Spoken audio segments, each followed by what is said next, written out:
Hai Seekers, hari ini kita akan membahas kesombongan berarti mengalahkan diri sendiri. 1 Timotius pasal 3 ayat 6b berkata, "Jangan ia menjadi sombong dan kena hukuman iblis." Seekers, kesombongan itu sebenarnya adalah mengalahkan diri sendiri.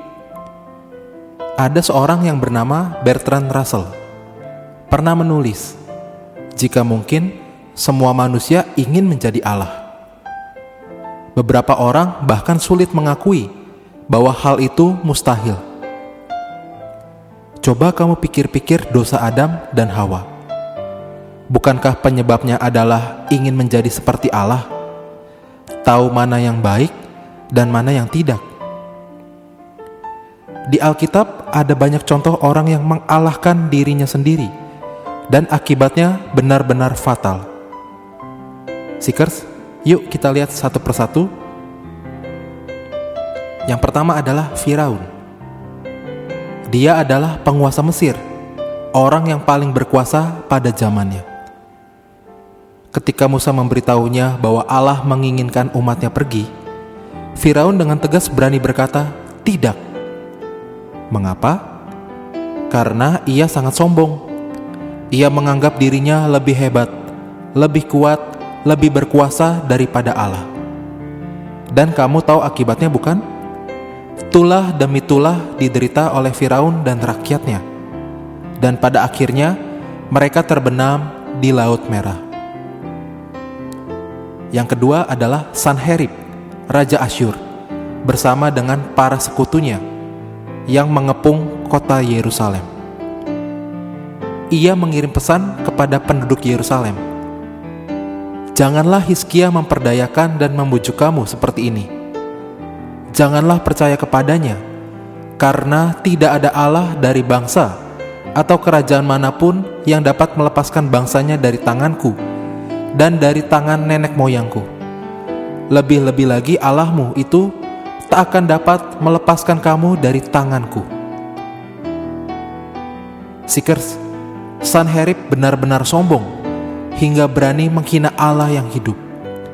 Ia pikir ia lebih hebat, lebih kuat, lebih berkuasa daripada Allah. Tahukah kamu bagaimana nasib Sanherib setelah mengumbar kesombongannya? Semua pasukannya mati, dan ia dibunuh oleh anak-anaknya sendiri. Yang ketiga adalah Raja Nebukadnezar.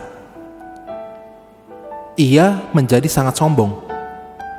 Ia menyuruh orang membuat patung dirinya sendiri untuk disembah. Ia berkata, "Bukankah ini Babel yang besar, yang dengan kekuatan kuasaku dan untuk kemuliaan kebesaranku telah kubangun menjadi kota kerajaan?" Seekers, dalam perasaan Nebukadnezar, dirinya sangat tinggi, besar, dan begitu tinggi hingga mencapai langit, begitu besar hingga mencapai ujung bumi. Lalu, apakah yang terjadi dengannya? Allah membuat Raja Nebukadnezar gila selama 7 tahun, sehingga ia hidup di lapangan istananya, makan rumput, dan hidup seperti binatang. Seekers, orang yang sombong akan kehilangan banyak berkat, dan keuntungan akan dinikmati oleh orang-orang yang rendah hati. Aku benar-benar membenci kesombonganku. Rasanya setiap saat begitu ada kesempatan, aku ingin menyombongkan sesuatu. Seekers, kita harus waspada dan terus-menerus menolak kesombongan. Yuk kita berdoa. Tuhan Yesus, siapakah aku? Tetapi aku berani begitu sombong, sehingga seringkali menyamakan diriku dengan Allah. Tuhan Yesus, aku perlu bantuan-Mu dan pimpinan-Mu untuk terus mengusir kesombonganku. Amin.